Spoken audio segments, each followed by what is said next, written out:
প্রিয় দর্শক, দেশে এবং দেশের বাইরে যারা আমাদের অনুষ্ঠান দেখছেন সবাইকে পবিত্র রমজান মাসে শুভেচ্ছা জানিয়ে শুরু করছি গ্রিন ভিউ ক্লিনিক টেলিপ্রেসক্রিপশন। আজ আমরা কথা বলবো এই গ্রীষ্মে ত্বক এবং চুলের যত্ন নিয়ে। এর আগে আমরা একটু চলুন দেখে আসি করোনার পরিস্থিতি নিয়ে। আজকে এই করোনার অতিমারিতে বিশ্ব আজ বিপর্যস্ত। এই বিশ্বে প্রাণহানি ছাড়ালো ৩২ লক্ষ এবং এই পর্যন্ত আক্রান্তের সংখ্যা বিশ্বব্যাপী প্রায় ১৫,২৬,০০,০০০।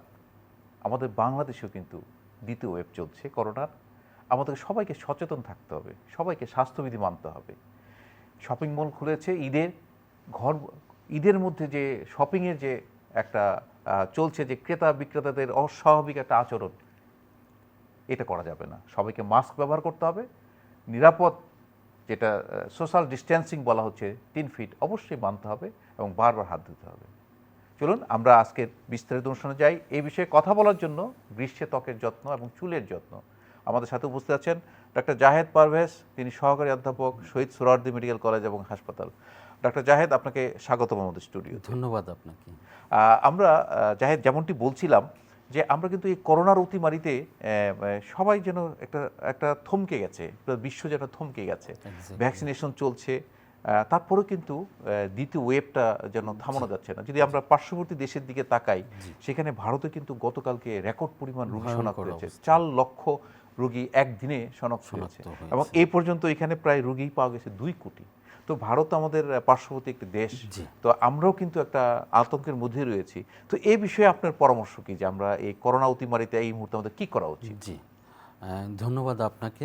আসলে পবিত্র ঈদ উল ফিতর সামনে চলে আসছে আর মাহে রমজান চলছে, যেটা আমাদের মুসলমানদের জন্য অতি গুরুত্বপূর্ণ একটা, অর্থাৎ সবচেয়ে বড় একটা উৎসব বলবো। এই উৎসবকে সামনে রেখে আনন্দ করার সেটা তো আমরা করবই, তবে আপনি যেই কথাটি বলছিলেন অবশ্যই অতি সতর্কতার সাথে। কারণ আপনি জানেন যে গত ২-৩ দিন ধরে শোনা যাচ্ছে যে করোনা ভাইরাস যেটা মিউটেশন হয়, সেটা ট্রিপল মিউটেশন হওয়ার পর যেই ভাইরাসটা, সেটা ইন্ডিয়াতে পাওয়া যাচ্ছে এবং বিশেষ করে মহারাষ্ট্র, কর্ণাটকও এই দুইটাই খুবই খারাপ অবস্থা হচ্ছে। দিল্লিতেও কিছুটা খারাপ। আমাদের কাছাকাছি যেহেতু বর্ডার পশ্চিমবঙ্গ, যদিও সদাশয় সরকার অতি দ্রুত বর্ডার বন্ধ করেছেন, তারপরেও আমাদের সতর্ক থাকতে হবে। একবার যদি ট্রিপল মিউটেশনের ভাইরাসটা আমাদের দেশে চলে আসে, সেই ক্ষেত্রে কিন্তু একটা ম্যাসাকার পরিস্থিতির সৃষ্টি হতে পারে। না, আসলে যে এখন তো আমরা দেখছি যে করোনার ভাইরাস যেটা আসছে, এটা কিন্তু আসলে মিউটেশন হচ্ছে, দ্রুত তার রূপ পাল্টাচ্ছে এবং এখন দেখা যাচ্ছে যে আপনারা বলছিলেন যে ট্রিপল মিউটেশনের কথা, সেকেন্ড মিউটেশন, ট্রিপল মিউটেশন, এটা আসলে খুব ভয়ঙ্কর একটা রূপ নিয়ে আসছে। আমাদের মনে হয় যে আমাদের এখনই সতর্কতা অবলম্বন করা উচিত। যেমনটি আমি বলছিলাম যে আসলে দোকানপাট খুলে যাওয়ার পরে দেখা যাচ্ছে যে ক্রেতা বিক্রেতা উপচে পড়া ভিড়, কেউ যেন কোনো স্বাস্থ্য মানছেন না, কোথাও স্বাস্থ্য বালাই পড়ে দেখা যাচ্ছে না। কিন্তু এটা কিন্তু অত্যন্ত মানে জরুরি, যেটা আমাদের সবাইকে স্বাস্থ্যবিধি মানতে হবে, মাস্ক পরতে হবে এবং যেটা দোকানের মধ্যে যেটা বলা হচ্ছে যে ভিড়, সেখানে সোশ্যাল ডিস্টেন্সিংটা অবশ্যই মেনটেন করতে হবে। নিউ নর্মাল লাইফ তো আমরা লিড করব, আস্তে আস্তে স্বাভাবিক অবস্থায় আসব। কিন্তু WHO বিশ্ব স্বাস্থ্য সংস্থার বেসিক 3টা জিনিস, হাত ধোয়া 20 সেকেন্ড, সোশ্যাল ডিস্টেন্সিং 3 মিটার বা 3 ফিট, এবং অবশ্যই কিছু না পারলে মাস্ক একটা যেন আমরা ব্যবহার করি। আপনি জানেন করোনার শুরুতে আমাদের দেশে মাস্কের অভাব প্রকট হয়েছিল, সেটা আল্লাহর রহমতে এখন আমাদের আর কারোই নেই, প্রত্যেকের হাতেই মাস্ক পৌঁছে গেছে। না, এখন কিন্তু বলা হচ্ছে যে মাস্ক কিন্তু ডাবল মাস্ক ব্যবহার করার জন্য, এখন কিন্তু পরামর্শ দেওয়া হচ্ছে ডাবল মাস্ক ব্যবহার করার জন্য, হ্যাঁ, যাতে করে। আর আমরা কিন্তু একটা জিনিস দেখেছি যে আসলে এই মাস্ক যদি আমরা সবাই ব্যবহার করি, আমাদের বাংলাদেশে যত মানুষ আছে আমরা সবাই যদি মাস্ক ব্যবহার করি, তাহলে কিন্তু রোগ সংক্রমণের হার কিন্তু একদম শূন্যের কোঠায় চলে আসে।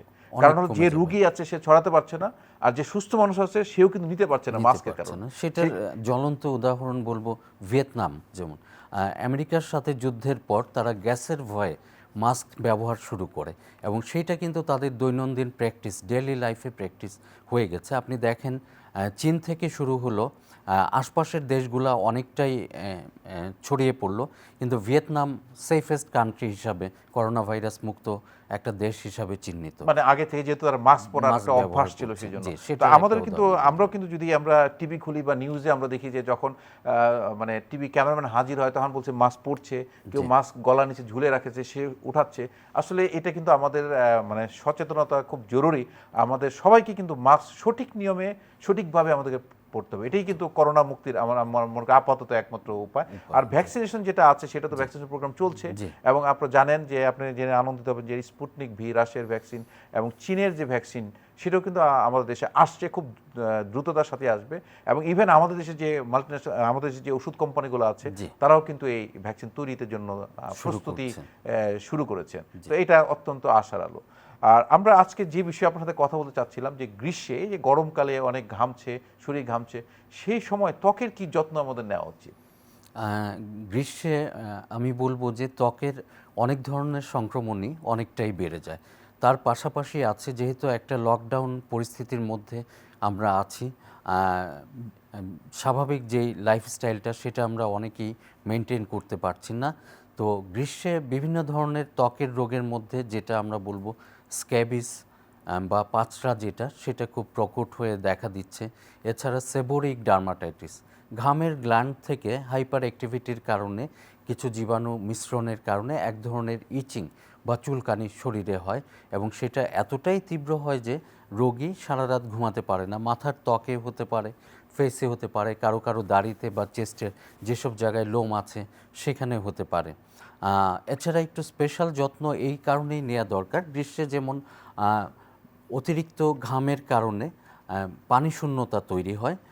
পানি শূন্যতার কারণে ত্বকের যে সমস্যাগুলো হতে পারে গ্রীষ্মে ঠিক সেগুলাই হয়।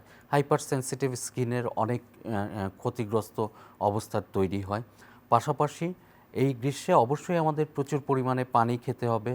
গ্রীষ্মকালীন ফলমূল, দেশি ফলমূল যেগুলো আছে, যেটা ইন্টারনাল একটা ব্যালেন্স তৈরি করবে, কারণ আপনার শরীরের সেল যে কাজ করবে সেই কাজের জন্য তার পানিটা অতি জরুরি। এখন গ্রীষ্মে আমি ঘামছি ঠিকই, রোজা রাখার কারণে হোক বা অন্য কোনো কারণে হোক, বিশেষত বয়স্ক মানুষ যারা এবং শিশু যারা যারা বলতে পারছে না, তাদের পানি শূন্যতাটা হঠাৎ করেই হয়ে যায়, যার কারণে একটা খারাপ অবস্থার দিকে যেতে পারে।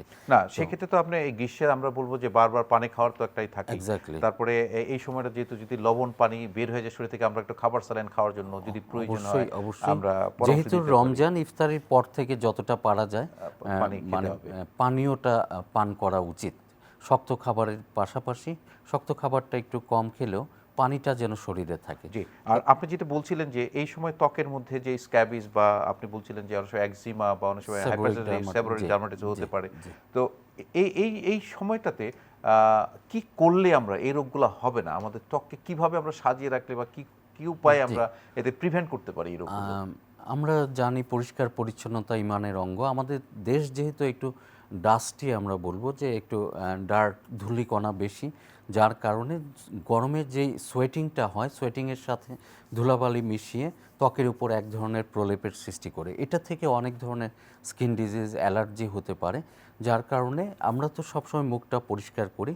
এটা ত্বকের প্রকারভেদে, এক একজনের ত্বক এক এক রকম, কারো খুব বেশি ড্রাই, কারো খুব বেশি আর্দ্র, সেই ধরন ভেদে ফেস ওয়াশ বা একটা ক্লিনজার ব্যবহার করতে হবে। আর অনেকের ধারণা গ্রীষ্মে যেহেতু মুখটা ঘামে, ময়শ্চারাইজারের কোনোই প্রয়োজন নেই। যারা ত্বককে ভালোবাসেন, ত্বকের যত্ন নিতে চান, ভালো ত্বক চান, তাদেরকে অবশ্যই বলবো গ্রীষ্মে অতিরিক্ত ঘামলেও সেই অনুযায়ী একটা ময়শ্চারাইজার অবশ্যই ব্যবহার করা উচিত। প্রথম হলো ক্লিনজার ইউজ করতে হবে ত্বকের ধরন ভেদে। তারপর হবে টোনারটা হচ্ছে যে মুখ ধোয়ার পর আমাদের ত্বক যেরকম হঠাৎ করে আর্দ্র হয়ে যায় বা লোমকূপগুলো ওপেন হয়ে যায়, সেটাকে একটা স্বাভাবিক অবস্থায় আনতে, দেন ময়েশ্চারাইজার। তার মানে গ্রীষ্মেও কিন্তু শুধুমাত্র শীতকালে না, গ্রীষ্মেও ময়েশ্চারাইজার ভূমিকা আছে। আর সবচেয়ে জরুরি হচ্ছে সানস্ক্রিনটা সান প্রোটেকশনের কারণে ত্বকের অনেক ধরনের ক্ষতি থেকে, বিশেষত আলট্রাভায়োলেট রেডিয়েশন যেটা, সেটা থেকে ত্বককে বাঁচিয়ে রাখবে। ত্বক দ্রুত বুড়িয়ে যাওয়ার হাত না, থেকে তো রক্ষা সেক্ষেত্রে আমি করবে। যদি আপনার কাছে একটু জানতে চাই যে সানস্ক্রিন তো আসলে অনেক ধরনের সানস্ক্রিনই বাজারে পাওয়া জি। যায়। এখন আমি কোন সানস্ক্রিনটা ব্যবহার করব, নাকি আমি যে কোনো একটি কিনে ব্যবহার শুরু করব? অবশ্যই কসমেটিক সানস্ক্রিন অনেক আছে, তবে আমার পরামর্শ হবে মেডিকেল সানস্ক্রিন যেগুলো আমাদের দেশে এটা কমপক্ষে SPF 50+ অথবা 60+ হওয়া উচিত। যারা বাইক চালাচ্ছেন বা অতিরিক্ত রোদে দাঁড়াচ্ছেন, মাঠে ঘাটে কাজ করছেন, তাদের জন্য অবশ্যই 60+ সানস্ক্রিনটা ব্যবহার করা উচিত। তাহলে ত্বক ক্ষতির হাত থেকে, সূর্যের অতি বেগুনি রশ্মির হাত থেকে অনেকটাই বেঁচে যাবে। এবং সানস্ক্রিন সম্পর্কে একটা ধারণা আছে, আমরা যারা পেশেন্টকে অ্যাডভাইস করি যে আপনি সকালে বাসা থেকে বের হওয়ার 15 মিনিট আগে সানস্ক্রিনটা ম্যাসেজ করে বের হবেন। এটা উনি একবারই ব্যবহার করেন। এটা আসলে উচিত প্রতি 2 ঘন্টা অন্তর, সম্ভব হলে। অনেক ক্ষেত্রে সম্ভব হয় না, যত বেশি পারা যায়। সকাল থেকে কাজে যোগদানের সময় থেকে শুরু করে দুপুর 2টা-3টা পর্যন্ত 2 ঘন্টা পর পর সেটা ইউজ করা যেতে হ্যাঁ, পারে।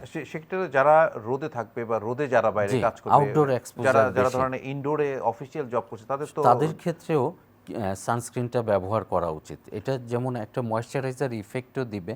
আমরা যেমন এসির মধ্যে কাজ করছি, যারা ময়েশ্চারাইজিং ইফেক্টের পাশাপাশি স্কিনটা একটু গ্লো করবে। এবং আপনি জানেন অনেক জায়গা থেকে রেডিয়েশন হতে পারে, যেমন ঘরের আমাদের রান্নাবান্না যারা করে, আমাদের মেয়েরা, আমাদের মারা, তাদেরও একটা সানস্ক্রিন ব্যবহার করলে ত্বকটা অনেক দিন পর্যন্ত ভালো থাকবে। এবং কারণ যারা কম্পিউটারে চুলার পাশে যারা, এবং কম্পিউটারে কম্পিউটারে রেডিয়েশন খুবই গুরুত্বপূর্ণ একটি কথা বলেছেন। জি। সানস্ক্রিনটা সবাই কম বেশি ইউজ করতে পারে। আচ্ছা। এমনকি বেবিদেরও আজকাল বলা হয় সানস্ক্রিন ইউজ করার কথা। তাদের ত্বকের ধরন বুঝে আমাদের দেশে অ্যাভেলেবল একেবারে 6 মাসের বাচ্চারও সানস্ক্রিন কিন্তু আছে। আচ্ছা, আমরা এখন যদি একটু চুলের ব্যাপারে আসি, যে এই গ্রীষ্মে তো আপনার চুলেরও তো একটা সমস্যা থাকে, চুলের যে গোড়ালি, সেখানে কিন্তু অনেক ধরনের রোগ হয়ে থাকে। জি, তো আপনাদের এই প্র্যাকটিসে আপনারা এই গ্রীষ্মে আপনার চুলের কি ধরনের জি, সমস্যা পেয়ে থাকেন? চুলের সমস্যার মধ্যে আমি বলবো চুলের সাথে জড়িত যেটা উকুনের প্রাদুর্ভাব খুব বেশি হয়। আমরা কাজ করছি, পরিশ্রম করছি, যেটাই করছি, ঘাম সৃষ্টি হচ্ছে মাথার ত্বকের, চুলের গোড়ায়, ফলিকল থেকে একটা যেই ময়েশ্চারাইজার, একটা অতি আর্দ্র ভাব হয়, যার কারণে চুলের গোড়ায় পরজীবী উকুন বা হেডলাইসটা জমে যায়। এছাড়া সেবোরিক ডার্মাটাইটিস, সেবোরিক ক্যাপাইটিস, এই ধরনের কিছু স্ক্যাল্পের রোগ হয়, যেটার কারণে চুলটা পড়ে যাচ্ছে। আমাদের একটা ধারণা যে শীতকালে আমাদের খুশকি বেশি হয়। আসলে খুশকি কিন্তু শীতকাল, গ্রীষ্মকাল সবসময় হতে পারে। গরমে আরেক ধরনের খুশকি হয়, সেটা একজন বিশেষজ্ঞ চিকিৎসা দিবেন। আর সবচেয়ে বেশি যেটা আমরা পাচ্ছি, আপনি জানেন যে ফাঙ্গাল ইনফেকশন, এই আর্দ্রতার কারণে, যেটাকে একজন দর্শক আমার সাথে যুক্ত হয়েছেন, আমরা তার ফোন কলটি নিয়ে নিই। হ্যাঁ দর্শক, আপনার নাম পরিচয় বলে আপনার সমস্যার কথা বলুন। আমার নাম সাজেদা আক্তার। জি, শুনতে পাচ্ছি। আপনার বয়স কত এবং কোত্থেকে বলছেন? আমার বয়স 13.5 বছর। জি।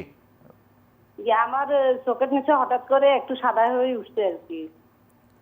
এখন এটার জন্য কি করা যায়? আচ্ছা, আপনার চোখের মধ্যে, এটা কি চোখের মণিতে, না চোখের উপর যে স্কিনটা আছে? চোখের নিচে চামড়ার মধ্যে। চোখের মধ্যে যে স্কিন আছে, চামড়া আছে, চামড়ার মধ্যে একটা সাদা দাগ পড়েছে, তাই তো?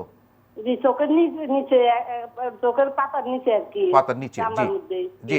আচ্ছা, আপনাকে আমি দুটো জিনিস একটু জানতে চাচ্ছি। এই সাদা যে দাগটি রয়েছে, এই দাগে কোনো চুলকায় কিনা?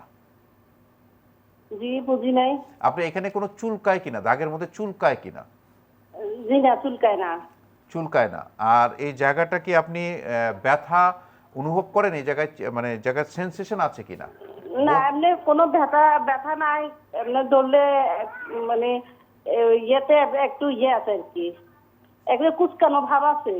আচ্ছা আচ্ছা, ঠিক আছে। আমরা আপনার কোনো কোশ্চেন আছে? হ্যাঁ জি, সাজেদা আপা, আমি জানতে চাচ্ছি উনি কি লাইনে আছেন? লাইনে আছে। দাগটা কি বড় হচ্ছে কিনা, নাকি একই রকম আছে শুরু থেকে?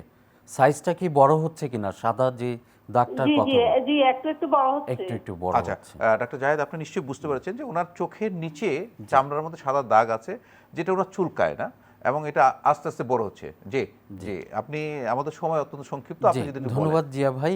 আমার যেটা অ্যাপারেন্টলি মনে হচ্ছে, সাজেদা আপুর যেই কমপ্লেনটা, উনি আপাতত ট্যাক্রোলিমাস জাতীয় একটা মলম এবং একটা মাইল্ড স্টেরয়েড ব্যবহার করতে পারেন, হাইড্রোকোর্টিসন। ট্যাক্রোলিমাস রাতে 0.1% আর হাইড্রোকোর্টিসন সকালে 2 বেলা লাগিয়ে ম্যাসেজ করে 1 মাস পর চিকিৎসকের শরণাপন্ন হন, কারণ সাদা জিনিসটা ভিটিলিগো বা সেতি হতে পারে। সেতি হলে ঘাবড়ানোর কোনো কারণ নেই, কারণ আজকাল আধুনিক অনেক চিকিৎসা, ইভেন আমরা পাঞ্চ এক্সিশন করে পাঞ্চ দিয়ে জায়গাটা পুরোটা নর্মাল করে ফেলতে পারছি, যেটা শরীরের বিভিন্ন জায়গায় আমরা করি, যেটা একটা ডেফিনেটিভ চিকিৎসা। তার এছাড়া মানে আপনি কিছু আপনি বলছেন যে দুটো মলম, যে একটা রাতে লাগাবে ট্যাক্টোলিমাস আর হলো হাইড্রোকর্টিসন সকালে লাগাবে এবং এরপরে সে 1 মাস পরে একজন চিকিৎসকের পরামর্শ নিতে পারবে। এটা আসলে আমার মনে হয় যে নিশ্চয়ই ওনার উপকারে আসবে এবং এটা রোগটা নির্ণয় করে চিকিৎসা শুরু করাটাই বেটার। ডক্টর জাহেদ পারভেজ, আপনাকে অনেক ধন্যবাদ আপনার সুন্দর পরামর্শের জন্য। ধন্যবাদ আপনাকে, ধন্যবাদ চ্যানেল আইকে। প্রিয় দর্শক, এতক্ষণ আমরা শুনলাম যে গ্রীষ্মের ত্বক এবং চুলের যত্ন নিয়ে। যেমনটি বলছিলেন ডক্টর জাহেদ পারভেজ, পবিত্রতা ইমানের অঙ্গ। আপনার শরীর পরিষ্কার পরিচ্ছন্ন রাখতে হবে এবং এই গরমে, এই গ্রীষ্মে আপনি যখন বাইরে যাবেন অবশ্যই আপনার সানস্ক্রিন ব্যবহার করতে হবে এবং ঘরে এসে আপনাকে মানে ধুয়ে ফেলতে হবে মুখ সহ শরীর, এবং টোনার এবং আপনাকে ময়েশ্চার ব্যবহার করতে হবে। দর্শক, ভালো থাকুন, সুস্থ থাকুন, আর হ্যাঁ, এই করোনা অতিমারিতে অবশ্যই স্বাস্থ্যবিধি মেনে চলুন। আমরা সবাই মাস্ক ব্যবহার করব, হ্যান্ড স্যানিটাইজার ব্যবহার করব এবং সোশ্যাল ডিস্টেন্সিং মেনটেন করব। সবাইকে ধন্যবাদ। ভালো থাকুন, সুস্থ থাকুন, নিরাপদেই থাকুন।